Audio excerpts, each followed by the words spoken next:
Hello everyone. आज का जो हमारा जो फर्स्ट टॉपिक होगा वो एक्चुअल में बॉटनी का फर्स्ट टॉपिक हम स्टार्ट करने वाले हैं। ठीक है। तो हमारा जो फर्स्ट टॉपिक होगा वो होगा फोटोसिंथेसिस। हमारा जो फर्स्ट टॉपिक होगा वो क्या होगा बच्चों? फोटोसिंथेसिस। फोटोसिंथेसिस बॉटनी का बहुत ही इंटरेस्टिंग टॉपिक है। फोटोसिंथेसिस के आपके 3 से 4 क्वेश्चन एग्जाम के अंदर पूछे जाते हैं हमेशा। जो फोटोसिंथेसिस है उसको जो हम पढ़ेंगे वो हम टोटल कुछ सब टॉपिक्स में पढ़ेंगे। जैसे हमारा पहला टॉपिक होगा फोटोसिंथेसिस का हिस्ट्री। ठीक है। दूसरा जो सब टॉपिक होगा वो हमारा होगा introduction to photosynthesis. Introduction to photosynthesis. ठीक है बच्चों। Introduction to photosynthesis. ठीक है। तीसरा जो टॉपिक होगा वो हमारा होगा पिगमेंट सिस्टम, क्योंकि बिना पिगमेंट सिस्टम के फोटोसिंथेसिस होना नामुमकिन है बच्चों। ठीक है। चौथा जो हमारा टॉपिक होगा वो हमारा होगा mechanism of photosynthesis. Mechanism of photosynthesis. Mechanism of photosynthesis. ठीक है।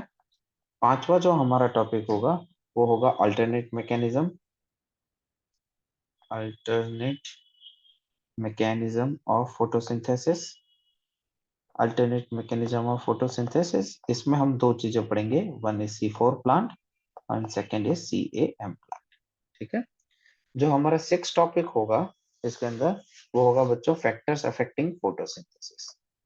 Factors affecting photosynthesis. फोटोसिंथेसिस। ठीक है बच्चों। फैक्टर्स अफेक्टिंग फोटोसिंथेसिस के बाद हम लास्ट टॉपिक पढ़ेंगे, that is photo respiration. Photo respiration. ठीक है बच्चों। तो इस तरह से टोटल 7 हेडिंग के अंदर हम पूरे के पूरे सब्जेक्ट्स को पढ़ेंगे। First is history, second is introduction, third pigment system, फिर मैकेनिज्म, फिर अल्टरनेट मैकेनिज्म, फिर factor affecting photosynthesis and then photorespiration. ठीक है। अब अपन जो अपना फर्स्ट टॉपिक लेंगे that is history of photosynthesis. ठीक है बच्चों। हिस्ट्री ऑफ फोटोसिंथेसिस की अगर हम बात करें,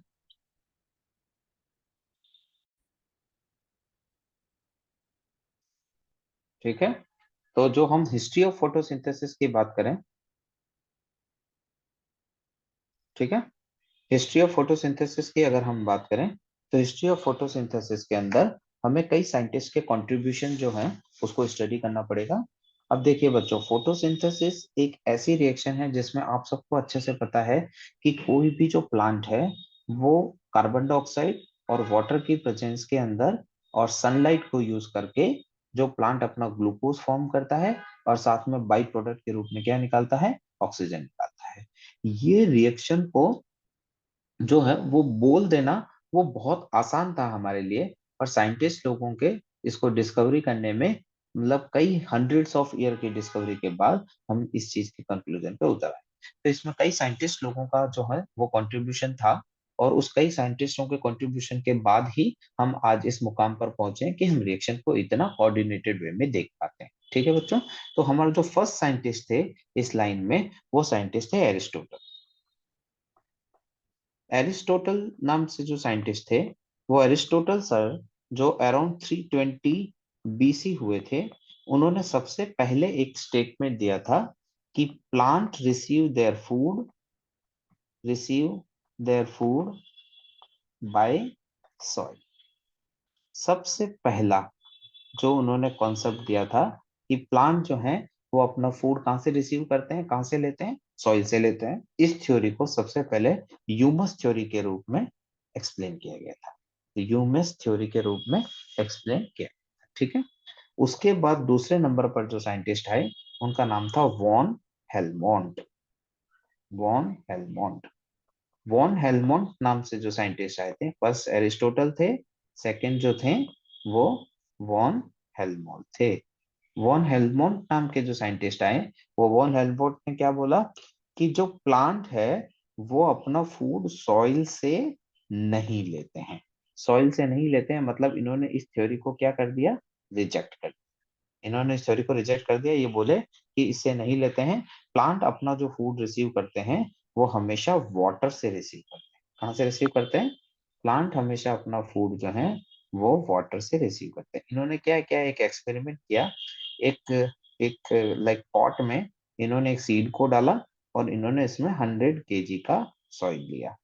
फिर जब ये बीज, ये जो सीड है, ये ग्रो किया एक बड़े ट्री की फॉर्म में, और ट्री का वेट अराउंड 200 kg हो गया, तब भी ये जो सॉइल था ये 100 kg का था। तो इन्होंने कॉन्सेप्ट बताया कि अगर ये प्लांट सॉइल से अगर अपना फूड लेता होता तो सॉइल का अमाउंट शुड बी रिड्यूस्ड। अगर प्लांट का जो वेट है अगर वो ग्रो कर रहा है तो सॉइल का अमाउंट रिड्यूस होना चाहिए, पर सॉइल का अमाउंट रिड्यूस नहीं हुआ। इसीलिए इन्होंने ये थ्योरी दिया कि वॉन हेलमोंट ने कि प्लांट जो है वो अपना फूड किससे लेते हैं, वाटर से लेते हैं। ठीक है। उसके बाद तीसरे नंबर पे जो साइंटिस्ट आए, है ना, तीसरे नंबर पे साइंटिस्ट आए Stephen Hales. Stephen Hales, Stephen Hales नाम के जो साइंटिस्ट थे, है ना, ये 1727 में इन्होंने सबसे पहले ये बताया कि प्लांट जो अपना फूड है वो इन्वायरमेंटल CO2 और वाटर की प्रेजेंस में बनाते हैं। ये बात सबसे पहले ये बात किसने बोली थी? स्टीफन हेल्स ने बोली थी। इसीलिए हम इनको फादर ऑफ प्लांट फिजियोलॉजी भी कहते हैं। क्या बोलते हैं हम इनको? Father of plant physiology. ठीक है, फादर ऑफ प्लांट फिजियोलॉजी भी कहा जाता है।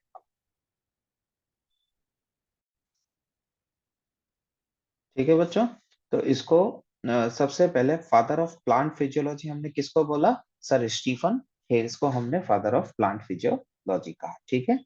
चौथे नंबर पे जो साइंटिस्ट आए थे उनका नाम था जोसेफ प्रिस्टिले।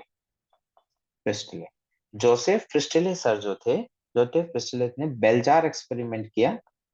बेलजार एक्सपेरिमेंट किया और बेलजार एक्सपेरिमेंट ने से इन्होंने ऑक्सीजन की डिस्कवरी। आपने सुना होगा एक एक्सपेरिमेंट कि इन्होंने एक कांच का जो पॉट था उसके अंदर एक एक लाइक मोमबत्ती जला दी, एक प्लांट रख दिया और एक चूहा रख दिया। तो इन्होंने बोला कि इस प्लांट ने इस CO2 को कन्वर्ट किया ऑक्सीजन में और ये चूहा जिंदा रहा। तो इस तरह से सबसे पहले किसकी डिस्कवरी हुई? ऑक्सीजन की डिस्कवरी हुई। ऑक्सीजन की डिस्कवरी का जो क्रेडिट जाता है वो जोसेफ प्रिस्टिले सर को जाता है। ठीक है। अगर हम अगली बात करें तो अगली बात करते हैं इंजन हाउस की। इंजन हाउस नाम से एक साइंटिस्ट आए। इंजन हाउस नाम से एक साइंटिस्ट आए। इंजन हाउस नाम साइंटिस्ट ने सबसे पहले प्लांट के ग्रीन पिगमेंट की बात, किसकी बात की इन्होंने? प्लांट के ग्रीन पिगमेंट सिस्टम की बात। ठीक है। उसके बाद पेलेटियर नाम से एक साइंटिस्ट आए। पेलेटियर नाम से एक साइंटिस्ट आए। इन्होंने इसी ग्रीन पिगमेंट को क्लोरोफिल नाम, हमें नहीं पता था पहले, पेलेटियर सर से पहले हमें नहीं पता था कि प्लांट के अंदर क्लोरोफिल नाम की भी कोई एक चीज होती है। उसको हम सिंपल ग्रीन पिगमेंट नाम से जानते थे, पर उसको क्लोरोफिल नाम सबसे पहले पेलेटियर सर ने। ठीक है। उसके बाद जो नेक्स्ट साइंटिस्ट आए बच्चों, उन साइंटिस्ट का नाम था Robert mayor. Robert mayor, Robert mayor नाम से जो साइंटिस्ट आए, उन्होंने लॉ ऑफ एनर्जी कंजर्वेशन किया, या फिजिक्स में भी पढ़ेंगे लॉ ऑफ एनर्जी कंजर्वेशन। आपने सुना होगा कि एनर्जी न तो प्रोड्यूस की जा सकती है न डिस्ट्रॉय की जा सकती है। एनर्जी सिर्फ एक फॉर्म से दूसरे फॉर्म के अंदर क्या की जा सकती है? कन्वर्ट की जा सकती है। इस तरह की बात सबसे पहले किसने बोली? हमारे रॉबर्ट मेयर सर ने कही। उसके बाद अगले जो साइंटिस्ट आए उनका नाम था लिबिक। लिबिक नाम से जो साइंटिस्ट आए, लिबिक सर ने सबसे पहले ये बोला, लॉ ऑफ मिनिमम की बात की। ये लॉ ऑफ मिनिमम क्या होता है हम आगे फर्दर क्लासेस के अंदर डिस्कस करें। ठीक है। उसके बाद नाइन्थ नंबर पे जो साइंटिस्ट आए, है ना, उनका नाम था एंगलमैन। एंगल एंगलमैन सर ने एक्शन स्पेक्ट्रम की डिस्कवरी, किसकी डिस्कवरी की? Action spectrum. ये क्या होता है, कैसे होता है, ये हम आगे फर्दर क्लासों में पढ़ेंगे। और इन्होंने जो अपना एक्सपेरिमेंट किया था वो स्पाइरो गायरा नाम की एल्गी पर इन्होंने अपना एक्सपेरिमेंट, ठीक है। उसके बाद बात करते हैं हम नेक्स्ट साइंटिस्ट की।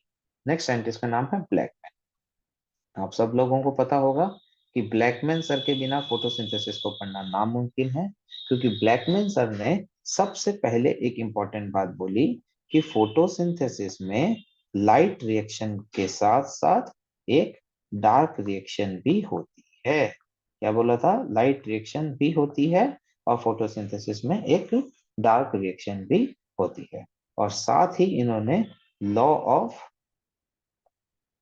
लिमिटिंग फैक्टर्स भी दिया था। ठीक है बच्चों, ये बहुत कंफ्यूजन करने वाला पॉइंट है। Law of limiting factors Blackman sir ने दिया था और लॉ ऑफ मिनिमम जो दिया था वो लिबिक सर ने दिया था। ये डायरेक्ट क्वेश्चंस हैं, एग्जाम के अंदर पूछे जाते हैं, ठीक है। उसके बाद 11th पे जो साइंटिस्ट आए उसका नाम था वार्बर्ग। वार्बर्ग सर जो जाने जाते हैं वो जाने जाते हैं intermittent flash light experiment, intermittent flash light experiment के लिए जाने, ठीक है। ये इंटरमिटेंट फ्लैश लाइट एक्सपेरिमेंट क्या था? देखो बच्चों, इसमें क्या था, एक जो प्लांट था, एक प्लांट के ऊपर कंटिन्यूअस लाइट गिराई गई, ठीक है। और एक जो प्लांट था उसके ऊपर पहले लाइट गिराई गई, फिर उसको थोड़ी देर डार्क में रखा गया, फिर वापस लाइट गिराई गई, फिर वापस डार्क में रखा गया। तो इस तरह से लाइट और डार्क साइमल्टेनियसली इस प्लांट के ऊपर गिराए गए थे। इससे इसकी यील्डिंग में फर्क आया। क्या फर्क आया? कि जिस प्लांट के ऊपर लाइट और डार्क दोनों इफेक्ट थे, उन्होंने हमेशा यील्ड हाई दी, और जिस प्लांट के ऊपर कंटिन्यूअस लाइट गिराई गई उनका यील्डिंग लो था। इस एक्सपेरिमेंट को कहा जाता है वारबर्ग का इंटरमिटेंट फ्लैश लाइट एक्सपेरिमेंट, ठीक है। उसके बाद जो साइंटिस्ट आए वो साइंटिस्ट का नाम था Emerson and Arnold. Emerson and Arnold. Emerson and Arnold नाम से जो साइंटिस्ट आए, है ना, इन्होंने टू पिगमेंट सिस्टम की बात की। किसकी बात की इन्होंने? टू पिगमेंट सिस्टम की बात, ठीक है। टू पिगमेंट सिस्टम आप सब लोग बच्चों अच्छे तरीके से जानते हो कि फोटोसिंथेसिस में PS1 या PS700 नाम से पिगमेंट सिस्टम वन होता है, और एक PS2 और एक P680 नाम से एक पिगमेंट सिस्टम होता है। ये पिगमेंट सिस्टम की जो बात थी वो सबसे पहले किसने की थी? ये इमर्सन एंड आर्नोल्ड सर ने की थी, ठीक है। 13 नंबर पे जो साइंटिस्ट हैं हमारे, वो भी बहुत इंपॉर्टेंट साइंटिस्ट हैं। उनका नाम है रॉबर्ट हिल।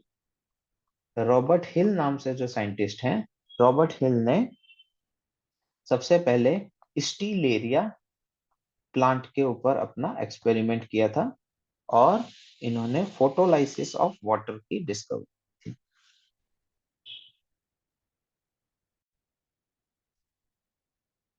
ठीक है। इन्होंने, रॉबर्ट हिल सर ने स्टीलेरिया प्लांट के ऊपर अपना एक्सपेरिमेंट किया था।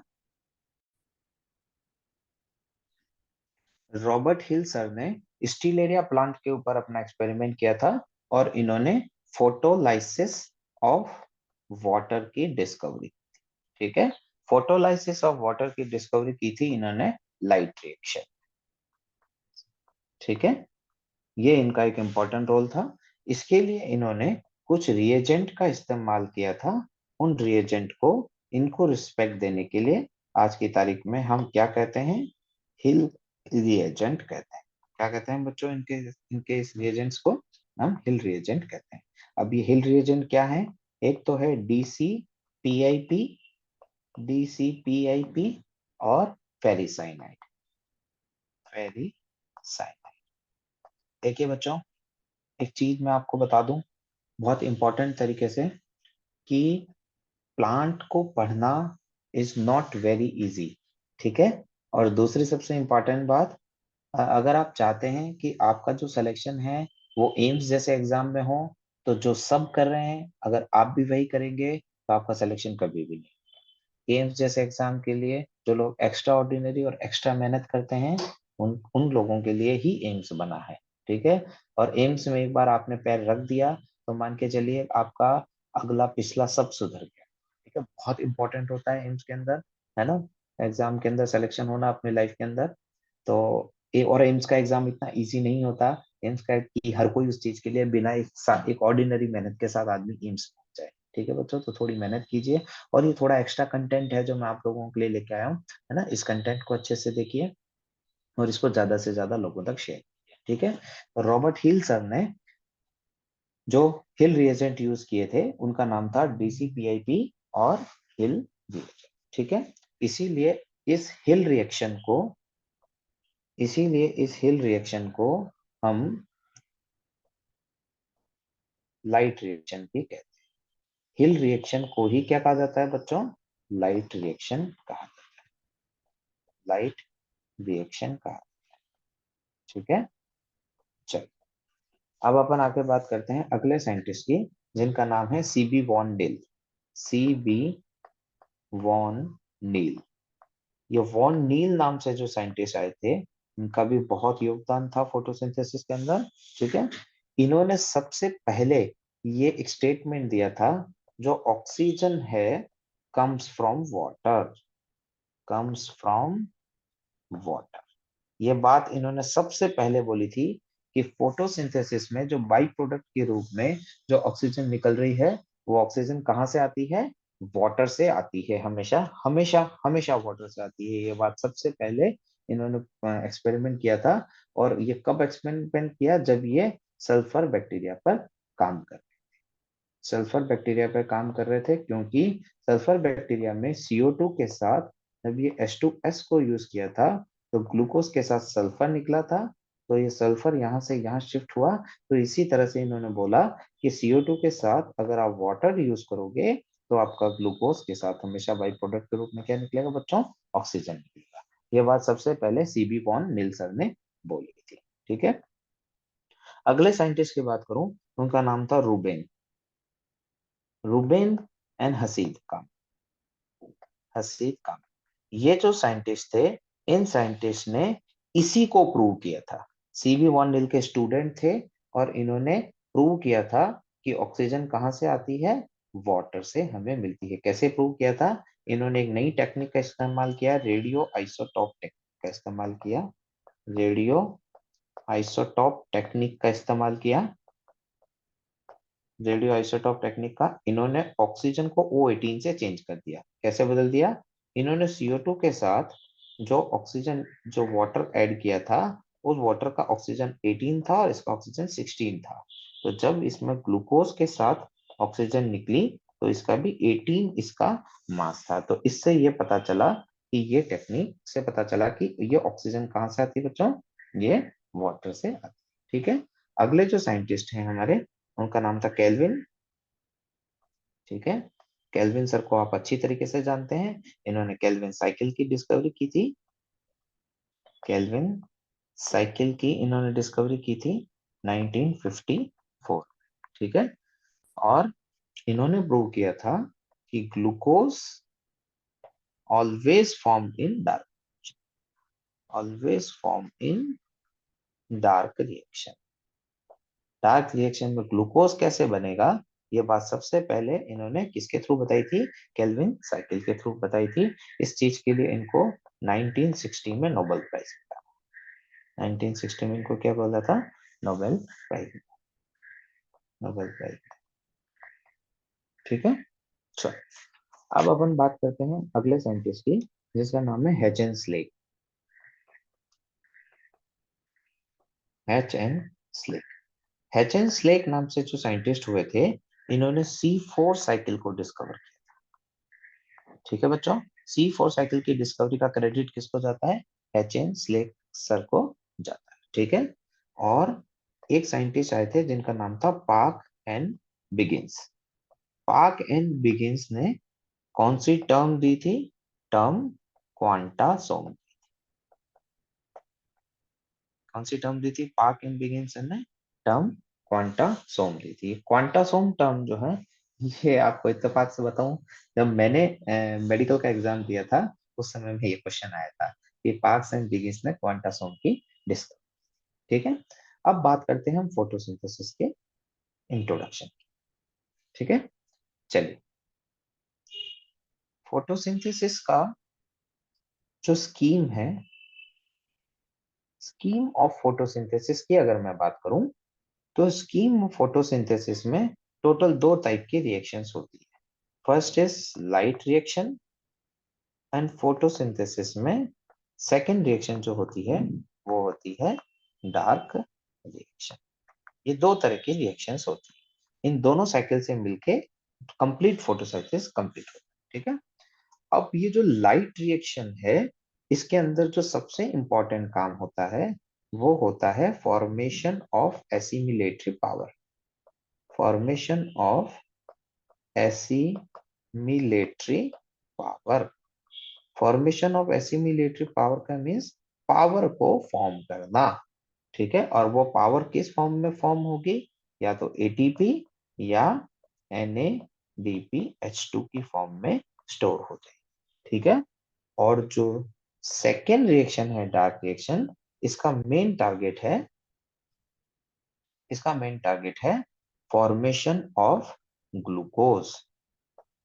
ठीक है, फॉर्मेशन ऑफ ग्लूकोज। ठीक है, तो अगर मैं बात बोलूं कि प्लांट जो है वो किस समय में एटीपी बनाता है या NADPH2 बनाता है, वो लाइट रिएक्शन में बनाता है। और इसी लाइट रिएक्शन में बने हुए एटीपी और NADPH2 का यूज करके प्लांट ग्लूकोज को फॉर्म करता है। किस रिएक्शन में करता है, डार्क रिएक्शन में करता है। मतलब ये जो प्लांट है, इस प्लांट के ऊपर जब लाइट गिरती है तो इसमें लाइट रिएक्शन चलती है। इस लाइट को वो ट्रैप करके रख लेता है एटीपी और NADPH2 की फॉर्म में, बिकॉज ये फॉर्म ऑफ एनर्जी है। ठीक है, और इसी फॉर्म ऑफ एनर्जी का इस्तेमाल करके बच्चों, ये जो प्लांट है वो आगे डार्क रिएक्शन के अंदर किसका फॉर्म करेगा, डार्क रिएक्शन के अंदर किसका फॉर्मेशन करेगा, ग्लूकोज का फॉर्मेशन करेगा। तो मैं आपसे एक बहुत बेसिक सवाल पूछूं कि किसी क्या किसी ग्लूकोज मॉलिक्यूल का फॉर्मेशन लाइट रिएक्शन में होगा? नहीं, किसी भी ग्लूकोज का फॉर्मेशन लाइट रिएक्शन में नहीं होगा। लाइट रिएक्शन में हमेशा एसिमिलेटरी पावर का फॉर्मेशन होगा। और क्या मैं बोलूं कि क्या किसी भी पावर का फॉर्मेशन डार्क रिएक्शन में होगा? नहीं, पावर का फॉर्मेशन हमेशा और हमेशा किस में होगा, लाइट रिएक्शन में, क्योंकि light is the source of energy. Light reaction में लाइट होती है तो उसी को ट्रैप करके एटीपी और NADPH2 बना लिया जाता है। और इसी एटीपी और NADPH2 का इस्तेमाल करके डार्क रिएक्शन में हमेशा ग्लूकोज को बनाया जाता है। और डार्क रिएक्शन में ग्लूकोज को बनाने के तीन मेथड है, C3 साइकिल, C4 साइकिल और CAM cycle. C3 cycle basic cycle है जो हर प्लांट में चलता है, और C3 के जो मॉडिफिकेशन है, अल्टरनेट पाते हैं, वो C4 और CAM प्लांट्स। ठीक है बच्चों, आज की क्लास में हम यहीं तक लेंगे। अगली जो क्लास है उसके अंदर हम इंट्रोडक्शन से स्टार्ट करेंगे फोटोसिंथेसिस के। तो आई होप आपको यहाँ तक ये चीज समझ में आ गई होगी कि फोटोसिंथेसिस के अंदर हिस्ट्री का बहुत इंपॉर्टेंट रोल होता है। कई बार हिस्ट्री से भी क्वेश्चन पूछ लिया जाता है। दूसरा, फोटोसिंथेसिस की स्कीम में दो रिएक्शंस चलती है, first is light reaction, second is dark reaction.